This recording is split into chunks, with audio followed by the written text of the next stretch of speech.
Good evening and welcome to the November edition of our live XC TV. We're just delighted you joined us once again. And if you haven't heard the news, yes, there will be an official National High School Cross Country Championship this year. It'll still be in one of the most beautiful cities in America, San Diego.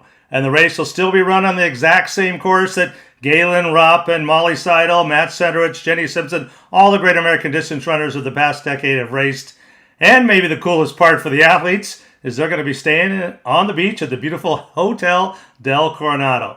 The only difference this year, a name change. The name of the meet will transition from the Foot Locker to the East Bay. It'll be now known as the East Bay National Cross Country Championship. So athletes all over the country, you can still register to run in one of the 4 East Bay regionals by going to eastbayxc.com and signing up. You can still also go to Foot Locker CC, but East Bay XC or Foot Locker CC will get you there. Go ahead and sign up for one of the regionals. They're going to be in the same location as they have been for the past several years. The Midwest, the South, and the Northeast are all going to run on November 27th. The West Regional will be on December 4th. You know, we mentioned just a minute ago, Olympic bronze medalist and former NCAA and Foot Locker national champion Molly Seidel. Well, Molly, she's going to be at the Midwest Regional on Saturday, November 27th to autograph your bib, take photos, so sign up and get a chance to have a photo and an autograph from the Olympic bronze medalist. She's been an NCAA champion, a Foot Locker champion. She's done it all, and she's going to be there. So once again, welcome. I'm Tim O'Rourke, and joining me in just a few minutes will be former Olympian Carrie Tollefson. And we have another great show for you tonight featuring some of the absolute best coaches and athletes in the sport. First, I'd like to remind you that we'll be with you live on the second Wednesday, as we have all year, second Wednesday of the month, same time, 8:30 Eastern Time, heading full steam right into the East Bay National Cross Country Championships, just 1 month from this Saturday. And if you'd like to see any of our previous webcasts with tips from some of the top college coaches in America, you can view them by either going to East Bay XC or to Foot Locker CC, so take advantage of that. So, all right, let's get started by welcoming one of the most successful distance runners in U.S. history. She's an Olympian. She's a national champion. She was an NCAA individual champion. She was on a team NCAA championship, and she's a 3-time Foot Locker All-American, Carrie Tollefson. Welcome, Carrie. Thanks so much for having me again. I love this. It's getting to be exciting. Well, hey, you've been pretty busy lately. On Saturday, you're at the USATF 5K Road Championships. Sunday, the New York Marathon. So, hey, not only was it great to see you on TV, but also see big races in big places with lots of folks racing, lots of spectators watching. Hey, and you got a chance to see quite a few familiar faces this weekend, didn't you? I did. We kicked it off on Saturday at the USATF Road 5K Championships. And we saw Drew Hunter win his second USATF Championships. He's won 1 indoors and 1 in cross country. And then we saw Wayne Claudy. She also won, but you know what? They had way different. Oh, there's us 3. I was interviewing them afterwards, but they ran very different races. Drew had a really tight race with a big pack, and he outkicked one of our very own, Matthew Senchowitz. And then Wayne Claudy just took off from the gun, and she had a real big lead and set the new event record. So super fun. And I also got to do the commentary the next day for ESPN, and I saw 5 of the top 10 women that were Foot Locker alum do so well, and they were led by Molly Seidel, who not only was 4th in the race, she set a new personal best, and she set a new American record on the course. So she's the fastest American ever to run that course. And we also had behind her in 6th place, Kellen Taylor. In 7th place, Annie Frisbee. In 8th place, Laura Thweet. And in 10th place, Stephanie Bruce. And then on the men's side, the top American went to the only guy that did not compete at Foot Locker, Elkanah Kabet. He was 4th. And then the 3 behind him, the trio behind him, Ben True ran his very first marathon. He placed 7th in 2:12. And then in 8th place, we had Nathan Martin. And in 10th place was Jared Ward. So awesome races at the USATF Road 5K Championships and also at the marathon. And then the next place I'm going to go is the NCAA cross country meet on November 20th, where we're going to see a ton more. So we're everywhere. Oh, it's awesome. You know, that kind of sets up our theme for tonight. We're going to talk about, this is not just your high school running or your college running, but after college and even after that as a career. We talked to a lot of folks now. We got a lineup of folks to talk to. Hey, I'm going to mention just one more, throw it in there, because one of my all-time favorite Foot Locker kids was Allie McLaughlin. And that great race there with Jordan Hussey and Brassfeld and Kroger. She almost stole that thing. It was awesome. Well, Allie just won the USATF Marathon Trail Championship. And Ashley Brassvan, ironically, was third in that race. So congratulations to them. And then also, if you didn't catch it on Survivor this week, Sydney Siegel got eliminated. Sydney's a Foot Locker alum, so we're everywhere. So that's pretty good.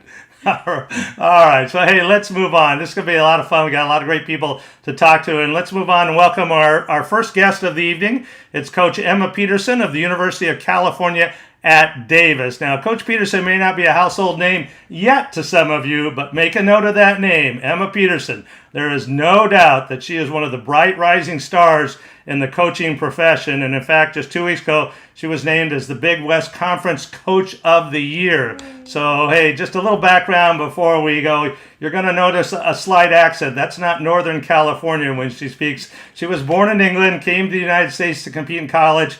She went to Boston University, and then in 2008, she ended up at the University of Mexico, where she helped the Lobos win 3 Mountain West Conference titles and started that great run that's still going strong today. Then she returned to England, began coaching. She earned her postgraduate certificate in education, but came back to the States in 2015 and took a position as a graduate assistant at Florida State, then came across the country, took the same position at Pepperdine.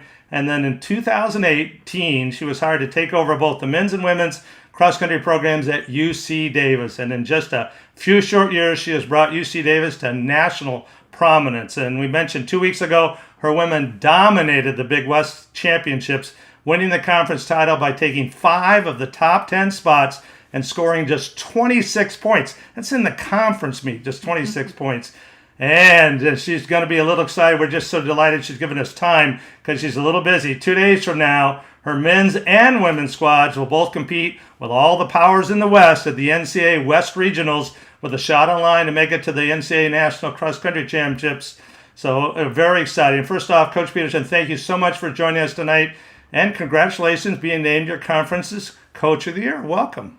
Thank you. I'm very happy to be here. I feel very honored. Well, we really do appreciate it. It's great. You know, it's very exciting. One of the things that we really wanted to talk to you about is there's certainly many paths available to high school runners when his or her high school days are over. You know, National Letter of Intent Day today. You see people signing, at big time schools all over, and that's great. But not everyone really has to go to Oregon or Stanford or Notre Dame. There are places where you can go and continue to develop. Now, you're at the University of Davis. If you're not familiar with that, folks, that's in Northern California. But in your short time there, you've taken several high school athletes who may have been just a step behind a Molly Seidel or a Cole Hawker in high school, and you've developed them to where they can compete with anyone in the country. In fact, in the Dillinger Invitational last month, your women right behind the University of Oregon and ahead of Ohio State, Washington State, Air Force, and others. So you've certainly established a foundation where runners can continue to grow and improve and eventually line up and go toe-to-toe with anybody in the country. So here's a really simple, easy question for you. What would you say has been the cornerstones of building that foundation? What makes your kids get so much better once they get to you? Yeah, easy question. Yeah, I really put that into a There really you small. go. I'm passionate about caring for my athletes, and I try so hard to make sure that the journey they have with us is something that is really a wonderful thing that they want to do, and we work with each individual. And I think you have to do that when you're trying to build a program, because I didn't have older girls to rely on, so they didn't have many people to look up to. It was starting the foundation, like building right from the first set of recruits that we got. My first year in 2018 was just survive and advance through every weekend, and then after that, we really focused on recruiting the right people, working with them, and really knowing them outside of running as well as in their running, knowing what makes them happy, why are they turning up to practice, those little things of what drives them. I know everything about my athletes, and I think that I've had a great opportunity to be able to do that at Davis because, it's up to me how many people I carry on my roster. I get to decide that. It's up to me who I recruit. It's up to me how much scholarship I spend on each athlete. I don't have anyone telling me that. And I think just having the not someone breathing down your neck to like, oh, you have to get results. I think that's enabled us to get to this point. Now, it might change as we get better. Who knows? My AD might be knocking on the door next year saying, why aren't you winning the conference meet? But so far, it's been a system of support. And it's just, I want the girls and the guys to really have fun. I love that. When this is that time of year, though, where it gets serious. I mean, the focus has Honestly, to be the there. hardest thing is keeping everyone injury-free, healthy. I mean, I had 7 freshmen this year on the women's side and 3 on the men. Trying to keep them not getting sick in the dorms is about the hardest possible task for this year.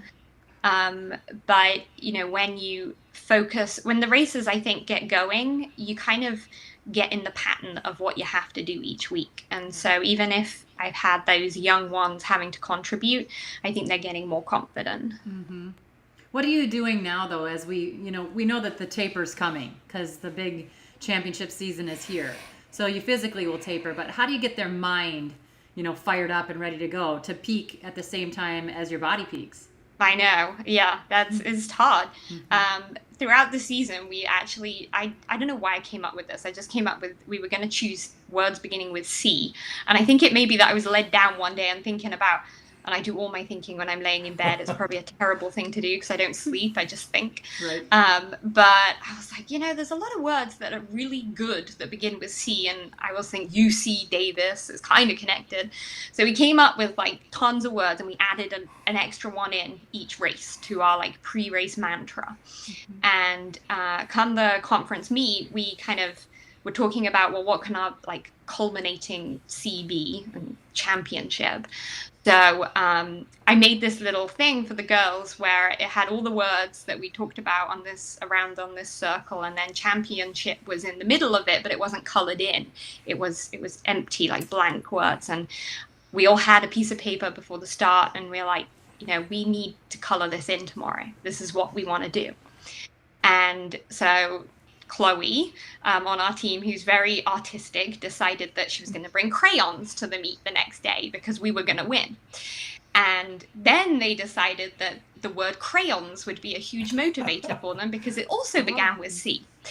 So during the entire race, they said, Coach Emma, if we're going to win, shout to us crayons. And then we know that we're going to win. And that's going to be super motivating. Yeah. So I was shouting it. I was pretty nervous. And I was like, crayons, crayons. I think all the other coaches around the course probably thought I was the right weirdo. So we finished that and we got to color in our sheet. I hope they all did. And then today, actually, I made them a little laminated sheet that had the champions all like painted in, and then each of them got one. So I'm hoping that that's how we're going to motivate them, and just remember that we've built every race we've gone to, we've added a new C word and we've accomplished what we wanted to do with those C words. So I think that's super fun for them. That's awesome. That's such a great story. You've done such a good job, not just with the women, but the men too, but together. Most high school kids come back and they say, gosh, it's just not like high school. None of the meets are as fun and the teams aren't as fun and it's a business. But, you go on Instagram or Twitter and you see the posts from your kids. There's always 8 or 9 of them in every photograph. And they're always at somebody's house, and the guys like the girls like the guys, and everybody loves the coaches. Have you had to work on that, or just you're just recruiting the right kid? What is it? I mean, it's really important to me to recruit the right people. I do take a lot of time to get to know them and to feel out whether they're going to work in our program. And I always say, like, you're spending 6 or 7 days a week with me and Coach Drew. Like, you need to be able to trust us, like us, and want to be around us. And then I say that for their teammates too. When we have people coming on recruiting trips, it's like, do you like them? Like, that's really important to me. But we do work on it. Like, I'm really passionate about being the men's coach as well as the women's coach because it's so rare. I'm thrilled that Shayla Houlihan has now joined Santa Barbara, so that there's another woman who's actually coaching men in the conference, because it can get pretty lonely out there. And for us, we've always kept practices together. We've never had a difference in, oh, this is the women's practice, this is the men's practice. I try really hard to put as much effort into both teams, and we get things come up with both genders that you sometimes only assume, oh, that would be like a thing you have to deal with the women. Like, one of the things I deal with more, I think, with my men is homesickness. And I have to be really mindful of, even if they're from SoCal, we're a long way from SoCal in the car. So when they're feeling really low from things that I can help them with, sometimes it is, hey, let's get you home for a weekend. Let's just recharge the batteries, come back. And I think you have to be really purposeful with this generation, because it's hard. You see everything online all the time. Your life has to be what you think is perfect, and it's not going to be. And so when you trip up, you need someone to catch you. And I tell them I'm not the mom, especially to the boys. I make it very clear, I'm not your mom, but I'm always there for you. And I think that's how our teams become really close. That's so nice. I went all the way out to Villanova, which was a 26-hour road trip, and never knew it was that far away from home. And yep, you got to have good coaches that can understand just when you're maybe a little down. It makes a huge difference in performance too. So it's nice. Yeah, that's interesting. That's almost exactly what Sean Carlson said at Notre Dame. It's what Ed and Diljit said at BYU. It's what Mike said at NAU. It's everybody. It's great to hear that nurturing environment. I think sometimes in college sports, it's, like you said, they haven't said it yet, but boy, you get better, they're going to want to win. But it doesn't seem that way. I mean, at the highest level, at least this sport is such that you guys can have that opportunity. And, like we said, then you got time, 3 or 4 years. Now you become kind of a magician with finding kids. In your conference meet, Sierra Atkins, second in the conference, just sophomore. She didn't even run cross country in high school. My gosh, what made you think? I cannot take credit for this. Every single time this comes up, and Sierra reminds me too. It was Coach Drew who called. All right. You might want to explain a little bit. You and Coach Drew have a pretty good relationship, yeah, huh? So Drew's my husband, and we try really hard to have a mix of recruiting genders, so that it's not just me going to the women, him going to the men. Mainly because if that happens, he's on the phone for like 5 minutes, because it's hard for high school boys to be on the phone, and I'm on the phone for like 3 hours. So I like him to feel what it's like to recruit the women as well as the men. But so he found Sierra. He was just looking through some results, and he's like, this girl doesn't even run cross. Shall I give her a call? And I was like, yeah, if you want to. And the rest is history. Sierra's been an amazing addition to our roster. And yeah, I think we do work magic with who we have coming to our group.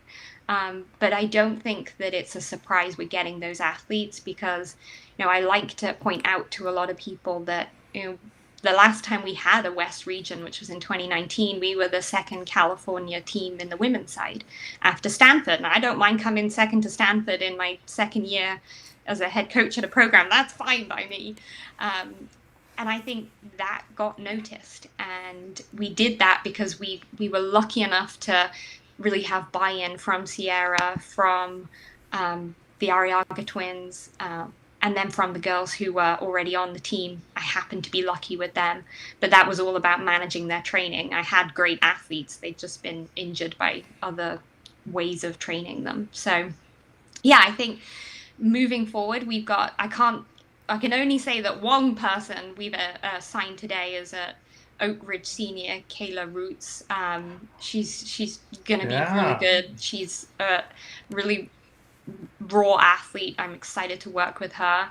The other two haven't sent in their NLIs as of like 5 p.m. tonight, so I'm not allowed to say their name, but they've announced it. So, that we're really excited for what's going to happen next year. And, one of the things I like to do is I sometimes ask who's on our team, like, why did you choose us? And they're like, because you told us what we could do here, and you offered something that meant I was being seen as an individual.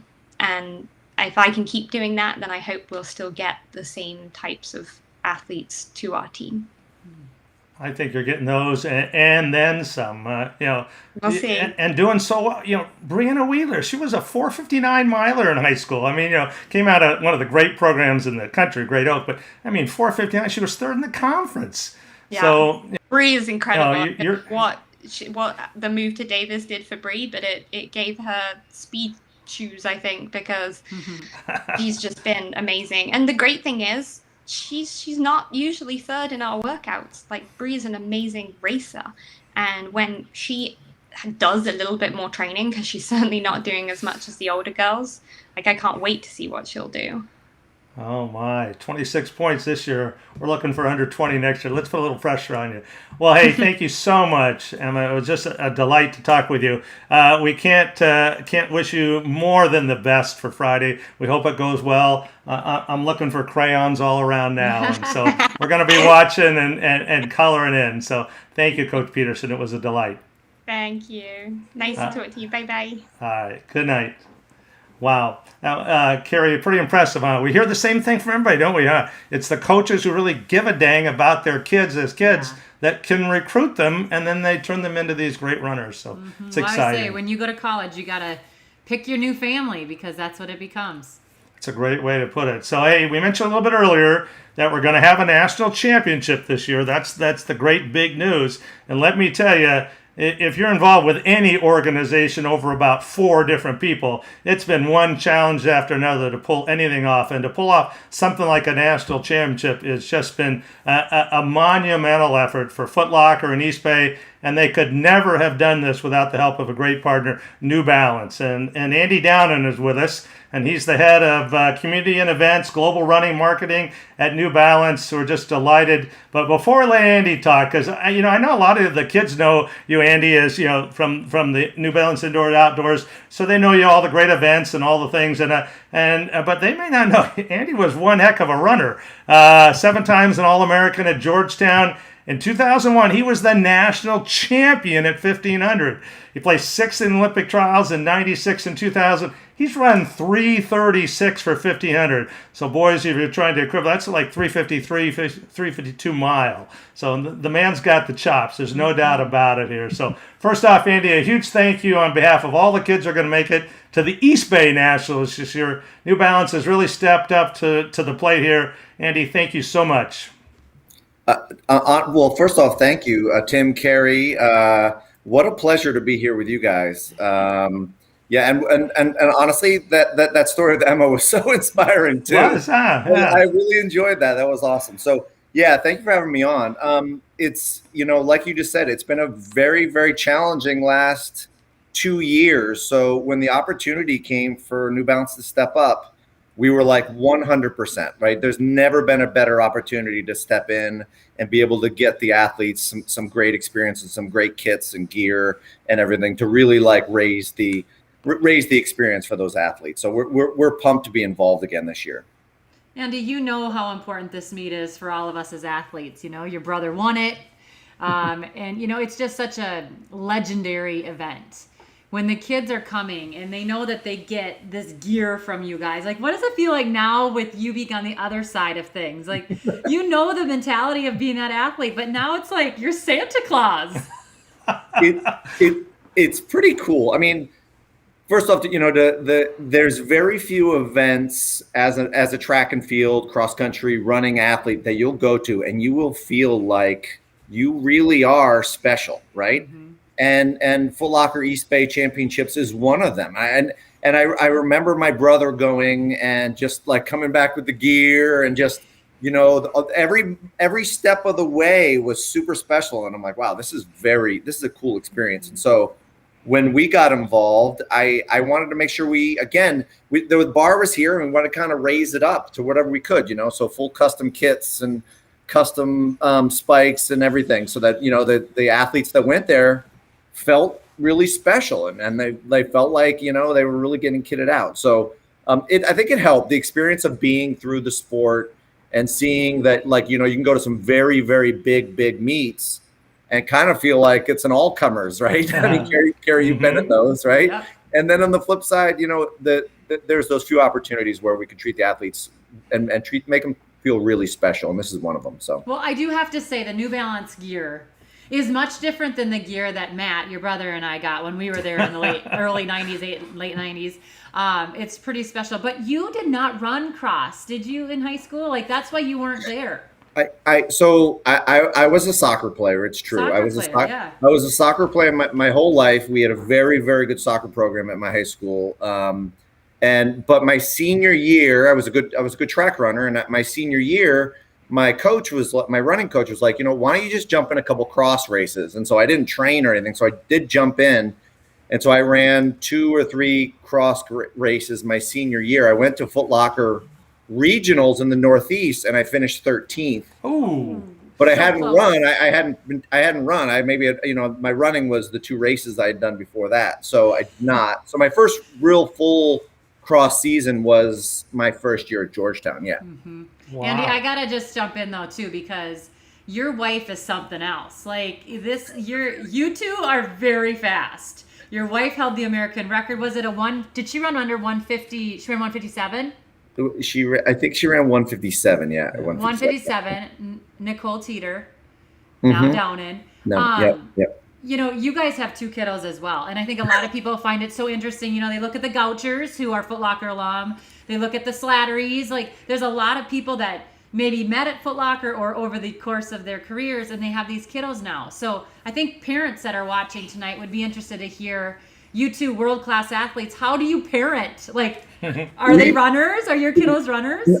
Nobody's going to care about this, but my wife and I actually met at Foot Locker Nationals in San Diego at the Hotel Del. Correct. So, yes. So that there's, that's, again, nobody's going to care about that little tidbit, but that is. I do. I like it. Yes, it was good. It is cool. I mean, running is a very, there's a lot, right? There's a million kids that run high school cross country and track and stuff, but it's a really small community. And you're always circling back to people that and which is super cool.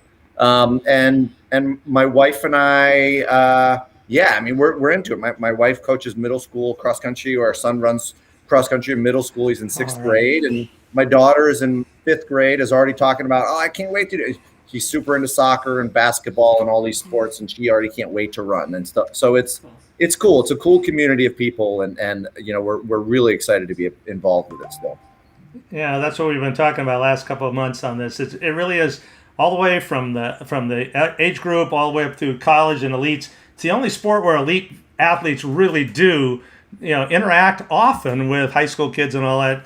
So that's pretty nice, and we're just delighted that you guys, Andy, we've talked about all this stuff. It's really hard to plan ahead, but New Balance is going forward now, and you guys do so many great events. So can you share with us just a bit of what New Balance has planned for 2022? What do you got on the docket?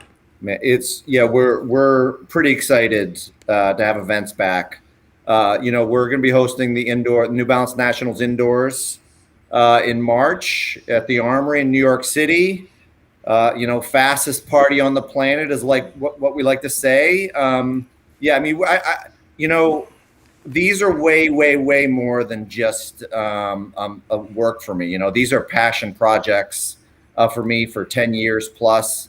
And so, way more than just like, a 9-to-5 gig. We want to make these the best track and field high school events on the planet, So we have the indoor meet in March, outdoor meet in June, location to be announced, but it will be announced here probably in the next month. They're just finalizing some of those details, but we're really excited to be involved.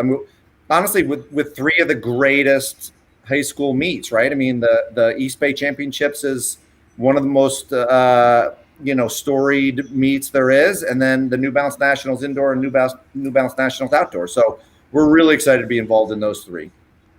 Outstanding. Well, hey, Janine just sent along a text here on our thing. Says, Andy, we better see you in San Diego. So you've got an invitation there. Now that we know you met Nicole there, the pride of Yeah. where'd she Cottonwood? Where'd she go? West Valley? Is that, Cottonwood. she's a Yeah, California she went to girl. West Yeah, Valley, but she grew that's up in right. Cottonwood. Yeah. That's right. California. Just send her if you're not able to come. Just send her. We'll be fine. Well, the problem with San Diego is that the whole family wants to go now. They're old enough, and they know that going to San Diego is the coolest place to go. You need to talk to Carrie. She's mastered that. She'll tell you everything you need to do to get all those kids to Legoland and all the rest, and to have We'll a get great Charlie day. to watch all the kids, right? There you Yeah, go. Charlie will do it. That's fine. Totally. Well, hey guys, thank you so much. I really appreciate it, and we will see you guys in San Diego. Andy, thank you so much, not just for joining us tonight, but for all you guys are doing at New Balance for all the high school kids. Thanks so much. Of course. Take care. All right. Oh, this is a lot of fun tonight.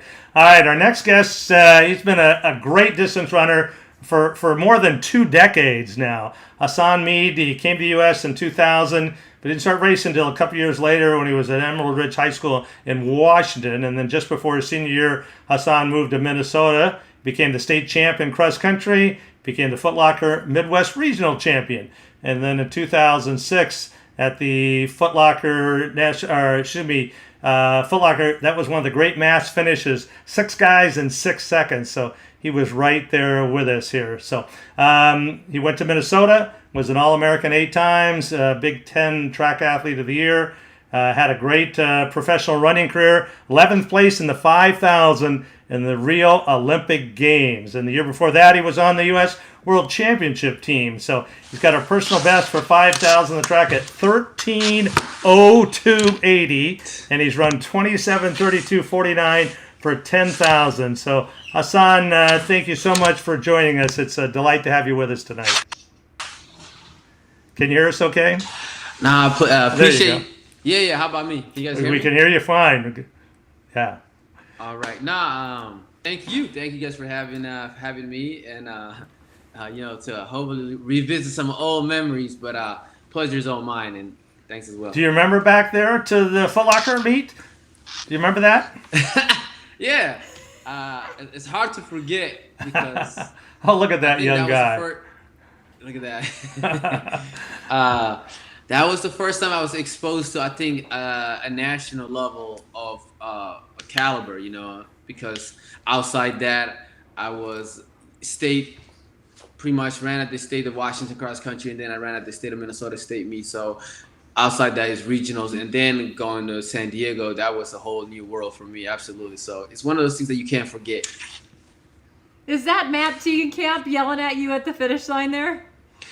He was our coach. He was the Midwest. Midwest coach. Yeah. Only goes on to be an Olympic athlete and somebody that you looked up to. How are you, Hassan? What's going on? I miss you, man. I miss you. Same old same. Still in the game, grinding away. Yeah. But yeah, nothing changed. What's I was next just kind of for you? talking. This is it's been a little bit of reset button for me. This is the first international team I missed since since I started competitively being relevant, and being an Olympic year, it takes a lot of toll on mentally and physically. So I just been hitting the reset button and getting ready for the fall, starting all over again. It's a new season. Yeah, when you have those kind of seasons like that, I mean, you made the Olympic team in 2016. 2016. I'm like, Right. what year are we in? That's right. Yeah. In 2016, and then you had some ups and downs. You dabbled in the shorter events. You got that 1500 meter PR down. Then you cranked out those 5s and 10s. How do you regroup? Because I think a lot of athletes need to hear that. It doesn't always end up going our way, does it? I mean, it's just that's the sport, but yet that's what keeps us coming back for more. Yeah. No, it's there's very few, and I've been one of them, fortunate enough to have a consistency of making international teams every year, right? When I say every year is when it's available, besides the indoors. And sometimes you get used to this repetitive behavior of you put yourself, how to prepare for that season, how to get it done. And then you come across the one time it doesn't happen. It's kind of like, oh, well, what do I do with myself with all this time I got on? You know, so for me, that was the kind of the reality was when the trials concluded, and people were going up to their camps or whatever. That's what I know how to do. You pack a bag, go to altitude camp, get ready for the next championship. And this year it was like, well, that's not the case. So what do you do? And I just sit down with my coach, Mark Rowland, and we decided to attack a few races that we want to get after, and then after that reset. And with the world champion coming into Eugene, it's only fitting that you come in with everything you got. So for me, I had to do what I had to do mentally and physically to be able to be ready when the fall began. So, but yeah, it was a bit of something I'm not used to, having a June and July and August not traveling and competing. Yeah.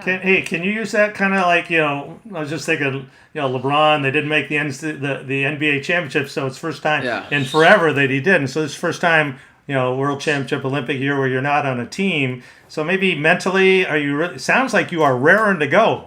Are you? Oh, absolutely. I think I did what I needed to do in terms of the time I needed for to eliminate if and cut up and all that. So with this being a new season, last season is last season. I always say don't let yesterday's outcome affect tomorrow's results. So I'm on to full throttle in the next season. And listen, the World Championship is coming into my turf. I'm a mile from the stadium where I am currently. So no excuses at all to not be ready. I love it. Tim, I was wondering if you referred to LeBron James because you've seen how Hassan can shoot the baskets. I didn't know that, really. I had my days of playing ball. Yeah. Yeah, you did. Hey, what's your favorite memory at Foot Locker? I think it was it was 40 people of the best, right? I mean, anywhere from the beauty about cross country is you got milers to so-called distance runners that come in and truly test themselves. And for me, it was just the whole weekend. I think, if I remember correctly, our elite athletes were, when I say elite athletes, like I think it was a bunch of Nike athletes, and it was Abdi Abdurrahman, Tegan Cam, Kara Goucher. It was just, I think it might have been Laura Freshman was one of them. It was just a bunch of these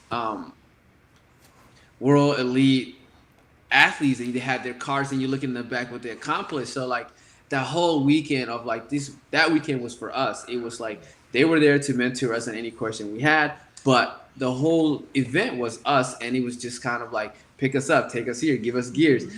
For me, never being able to like experience that before, the whole weekend felt like a year of like, just endless holiday. So I would probably say that. And then if I had to pick one maybe that stands out a little more was, I think we're at the top of the hill.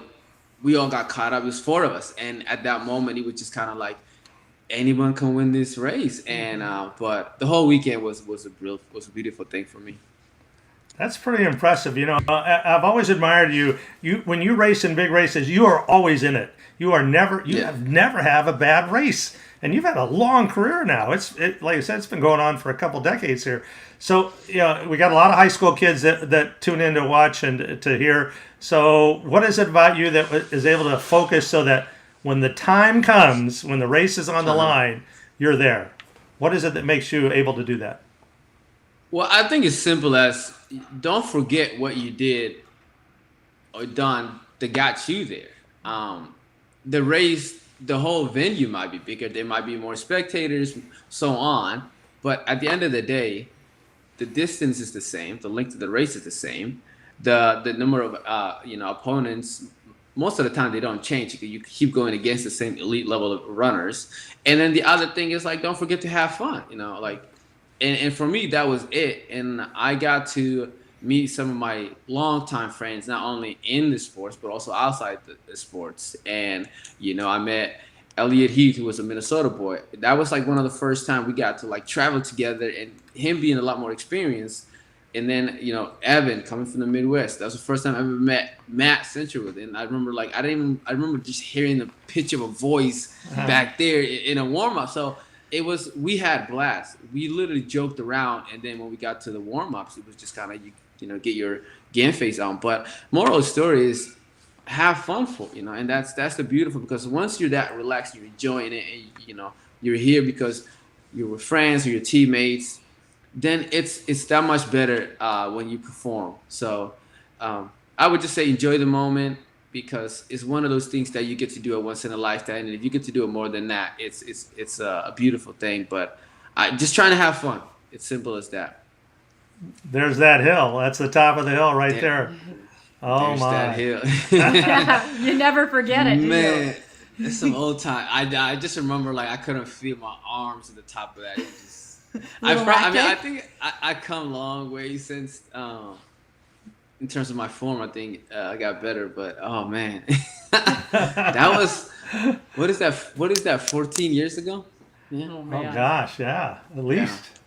Yeah. Well, it's so fun to watch you continue on. I love seeing you kind of master that kick. You've had this career of dabbling, like I said, and now you have that endurance, but you also have the speed, and it's so fun. I can't wait to see what happens next year in Eugene, and thanks for getting after it. He was a counselor at my camp. He just keeps giving back to the kids, so it's amazing what you're doing. Yeah, I watched one of the meets this summer, and you were racing. That was after, you're still doing some racing there. And you're talking to everybody, young kids, and warming up and cooling down with them. It's great that you're so supportive of everybody else. And so it's really wonderful. Yeah. Most definitely. And I think it's always given, I'm just saying, I was touching back about who were the elite athlete they had there, and I mentioned names like Matt Tegenkamp. Well, I catch myself playing that role when I do these, whether it's go to regionals or not, and it just kind of it's a 360 thing. So you're never too big, and I think that's what makes it the sports are beautiful, and the youth are the future always. So. If you can stop extra 5 seconds or 5 minutes to talk to kids, you don't know what that means. And then for me, 5 more minutes is 5 more minutes. So I just trying to put myself in their shoe, and that's the way it goes. Hassan, thanks so much. What a joy. World Championships, we're watching, my man. It should be great, huh? No place like home. All right. All right. Minnesota's home too. Hey. Always. You had your Team Minnesota shirt on in that regional. I saw that. All right. Thanks, Hassan. We really do appreciate it. Thanks. Right, good night, my friend. Bye. All right. Let's keep the fun going here. So we've been talking a lot about developing over time and enjoying the sport as you progress. Our next guest has had a long career. She may not look like she's been around for a while, but she ran a 5:27 mile as an 11-year-old. Take that, girls, huh? She went on, had a great high school career at La Costa Canyon in San Diego. She moved on up to Oregon, and she was an integral part of the U of O's NCAA championship team in 2016. But since those days in Eugene, she stayed in the sport. She's been sharing her experiences at track and cross-country meets all over the country. You have seen her all over social media. And Emma, before I bring in, I think the last time I saw you, you were right in the middle of a belly flop contest at running camp. So you are willing to do anything there for the crowd, huh? This is Emma Abrahamson. Welcome, Emma. It's great to have you with us. Hello, I'm excited to be here. Thanks for having me. I was very excited that you guys asked me to be on. I want to see this belly flop business. Oh, it was terrible. It wasn't good. Don't ask how it went. I do it, Oh, it's so fun. Yeah, you're really involved. Carrie was the one that said, we got to get Emma. She's everywhere. So you're still involved in the sport. You're still everywhere. So what are you doing, basically? What are all the things you're doing? Cookbooks and Twitter? Man, what's going on? So I started a YouTube channel in college, documenting my experience as a student athlete my senior year at Oregon. And since then, I've done a lot of different things. I started a food Instagram around that time, kind of sharing recipes for athletes. And then since graduating, I've moved a lot, but I have stayed in the sport by I have a podcast now, and I interview different people from the sport that inspire me. And I traveled to different cross country meets. I was at Foot Locker in 2019. I went there to watch and interviewed some of those high schoolers. And then I'm at a lot of the professional meets and the media tents, interviewing the people that are basically my friends, but also the athletes that are now running professionally. But yeah, and also just documenting my experience after college and kind of transitioning out of competitive athletics and into I guess normal life and what that is like and everything. So still involved in the sport somehow. I love it. I love what you do for the sport, but I also love that you are so charismatic and crazy. You have fun in life, and yet you kind of always bring it back to the run or your cycling or a triathlon. And look at this right here. It's been a long time. You've been in the sport a long time.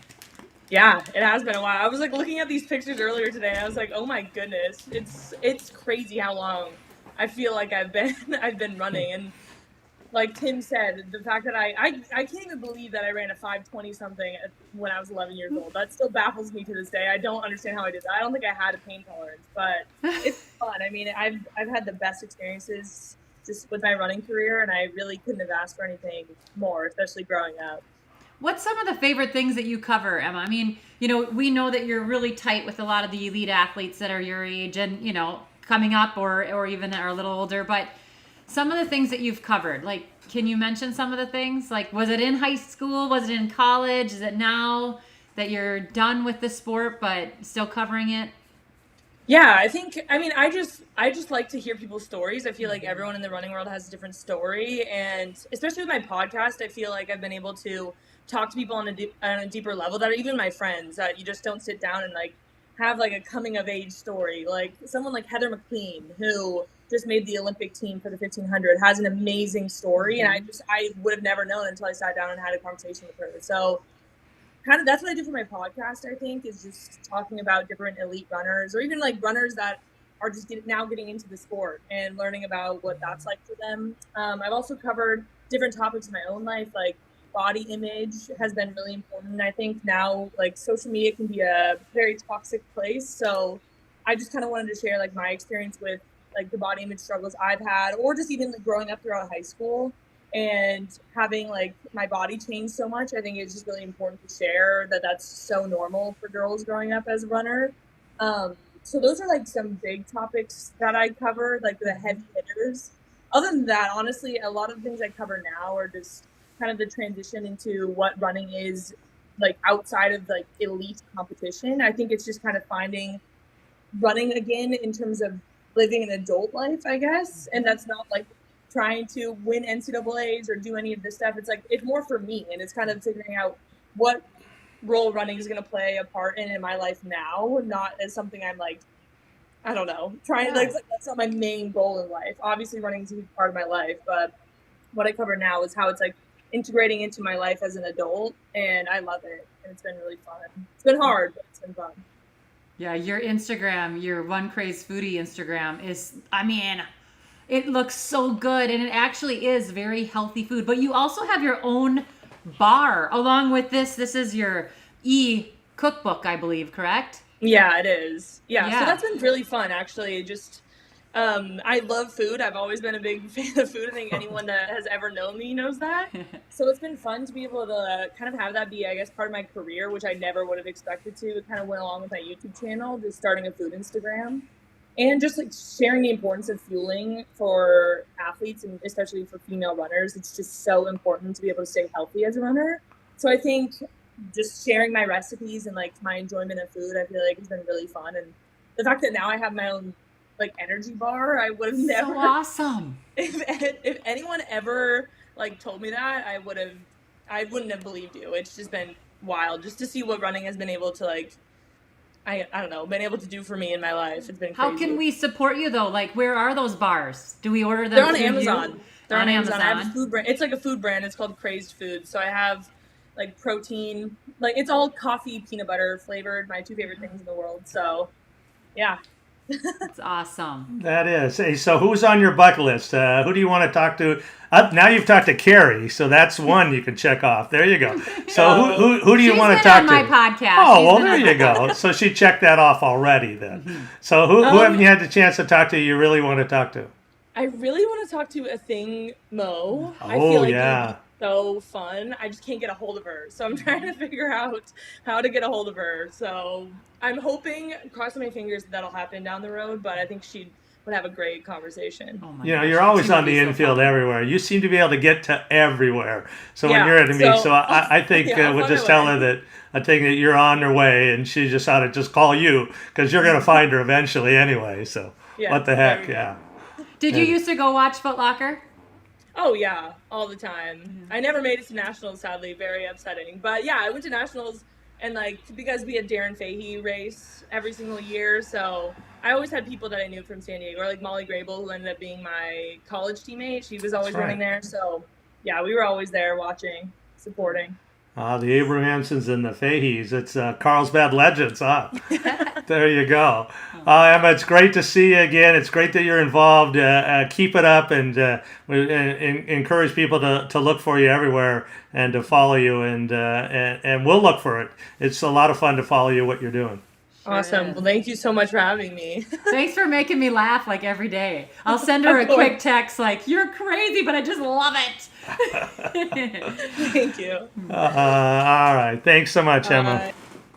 All right, let's just keep it rolling here. We got one more guest to bring on, and it just goes right in line with everything we're talking about. How, you know, if you're a high school kid and you're 13 or 14 and you think, well, I'll be in this sport for 3 years, well, you better be careful because you're going to find yourself maybe 20, 30 years down the line and you're going to still be in it. Because as we keep talking about, everybody at this level, from the high school level to the college to elites, they all like working with each other, all like being involved. And our next guest is the same. And it's John Mortimer. And if you look on our results in Foot Locker Nationals, he was a runner-up, second place to Matt Downen in 1994. And you say, hey, that's the same last name as that other guy. Well, that's Andy's brother. They had a great battle there. John went on to the University of Michigan. Then he followed that up with a professional running career. That's John on the right there. Oh, that's that tough part. You made a move there, John. Tried to hold it, but Matt came back a little bit on that.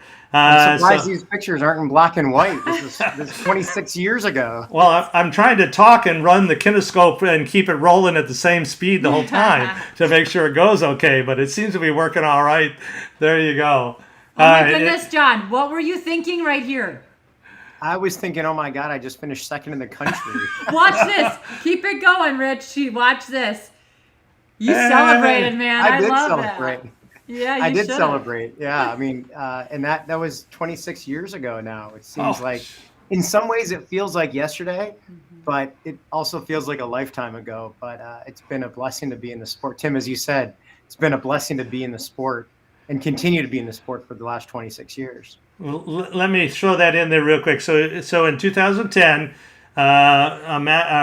John founded Millennium Running, and it's an event management company. It specializes in running events. And this is what I love this goal, to bring some of the grandeur and professionalism of major champion events to a local community. Give them that feel of what you felt here. So is that what's so interesting about that to you over these years? You know, that's a great question. And that's exactly was one of the founding principles when I came up with the idea of starting an events business in my home state of New Hampshire. Was trying to give back to the running community some of the same experiences I had, whether it be at Foot Locker Nationals or, as you mentioned, as an athlete at the University of Michigan, run at the NCAA level, or running professionally, or a member of Team USA. Trying to make your first 5K or your first road race as an adult or a kid just coming into the sport, make it feel like it's their Boston Marathon for the first time. And that was sort of give back some of the experiences that I had in some little way and make the sport bigger and better. Oh my gosh, do you remember how much fun we had at Foot Locker? Carrie, I think the best part about Foot Locker, and we were the same year, 1994, I think it was 1994 was that year, right? Because we graduated in 95. Yeah, that was our, like the I'm doing fall the of our math, carrying the senior one. year. And I think the best part was the extracurricular activities like the dancing and all the other stuff that happened. And there was this cute girl from Minnesota that all the boys liked, and it was Carrie. I don't think they like me, but we had fun. Well, I do have to say, though, because I've had Carrie on events with us, the hair back then looked a little bit different too, Carrie. I wish we could I bring moved those it a little pictures of bit Carrie. tonight. It was the high hair. It was very big. It was very yeah. big.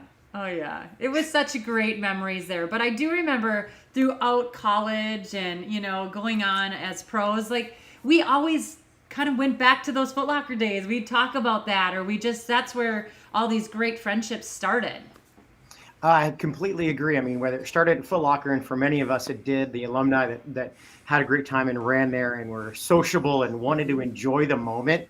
And I think that's the advice that any kid that's made Foot Locker that I know is to go there and have fun. Because if you're not having fun there, if you're so focused and so serious and you're not willing to meet people and enjoy and live in the moment, you've missed out on the opportunity to really create a lifelong memory. Yeah. What do you Absolutely, Carrie. I mean, I saw Carrie on the streets of Chicago at the Chicago Marathon just a couple weeks ago. And, it's funny who you run into on the side of the street, and you give a big hug because you haven't seen them in a couple of years. So it's those lifelong memories and those friendships, they truly do last a lifetime, Tim. That's a quarter of a century. That's pretty impressive stuff there. You were talking that you can remember all of that. It's great that you do that with the events and that's what, when we're talking with Andy at New Balance and you guys have such a passion to do this well. And, we've all been to some events where, maybe it isn't done as well as it should be. And that really taints the experience for everybody. But you seemed committed to this. I don't think you go into an event without wanting to do it well and without making sure every detail, every I is dotted, every T is crossed, do you? Well, I appreciate that sentiment, but it really does start from the experiences of things like Foot Locker. Having that first class experience, or in my collegiate days again, or Team USA, it really comes to a first class experience. And that's the background that we have. And, in fact, funny enough, Andy Downen and Matt Downen, Matt, my best friend from high school, and Andy, his older brother, they were the first ones that the three of us started actually the race called the Millennium Mile in 1999, which was the last race in the millennium. And we had 9 men break 4 minutes for a mile in the state of New Hampshire. And that was actually the inspiration to the company that I created 10 years later, Millennium Running. But so I guess I owe it to Andy and Matt, good old friends of mine, to the success of the company that is basically founded on the principles of creating really good events. How many events do you have a year? Oh, good question, Carrie. Right now we have about 30 events a year that we own and operate. Wow. And then we provide services of timing services and barricades and cones and everything but porta-johns, probably. That's a crappy job. We're not going to get into it. My wife would not like to have porta-johns stored at our house ever. But we provide services for upwards of 100 different events throughout. We're basically in the New England area. But, That's so awesome. Yeah, so we have a fun time. And, my old man once said, you better study something when you go to Michigan that you're going to do, because you can't run for the rest of your life. And I was an architecture major, a pretty difficult major for a student athlete. But I will tell you that I designed my dreams and I designed race courses. So I suppose you could always be part of the sport, even if you major in something else and do something. I think once a runner, always a runner. I mean, we love the Jack Daniels Once a Runner book, or the John L. Parker Jr. Once a Runner book. But you can always be a runner, I think, at some level. And again, whether it's Andy's kids running and Nicole coaching and your kids running, and now my 7th grader running for the first time. Whether you're reinvented through your kids or you're always part of it with something like we do with event management, it's a pretty special sport to be a part of. Hey, we got another person that wanted to join your club, your 1994 club. That was Janine Zock's first year also. So she just texted to remind you guys that she's right along with you. So yeah, right. a good group. It was a fun time. So John, thanks so much. It really was fun to do this. And New Hampshire, right? High school, New Hampshire? Is that where you came out of? Our favorites, the two boys, Gavin Cherry and Aiden Puffer, 2 New Hampshire boys. So maybe we're going to have a New Hampshire winner this time, huh? And I don't know if it still holds true, but going back to 1994, I think it was the first time that two kids from the same state, at least on the boys, I don't have to check the facts, Carrie, you might know this, went 1-2 from the same state. I don't know. It's been 26 years. Has it happened since 1994? That would be on Tim. He would know. We'll work on it. As soon as we get through here, I'm going to the database. We're going to have the database. We'll have an answer there. So, John, what a joy. It's so much fun to hear people so excited about it. Thanks so much for joining us tonight. Oh, thank you so much, guys. Appreciate it. Keep doing what you're doing. Love it. Bye, John. This has been so much fun. The hour has just flown by. We want to sincerely thank Coach Emma Peterson and wish the UC Davis Aggies good luck with their crayons in the Western Regionals this Friday. I want to thank Andy Downen, Hassan Mead, Emma Abrahamson, John for joining us tonight. And I'd just like to remind you, you can still register to run in one of the 4 East Bay regionals. You can go to eastbayxc.com. And we hope that you'll come back for on the second Wednesday in December. That'll be December 8th. And we'll be just days away at that point from the 42nd annual East Bay National Cross Country Championships. But then we're going to know who the 80 qualifiers are. We can have a chance to break down the races, share who we think the favorites are going to be. So we hope you'll join us on December 8th. So, Carrie, thank you. Great to see you again. You're on TV every time I turn on the TV. And there you are on the street again. So thanks to Carrie and everybody else. And good night, everyone. Thanks for joining us.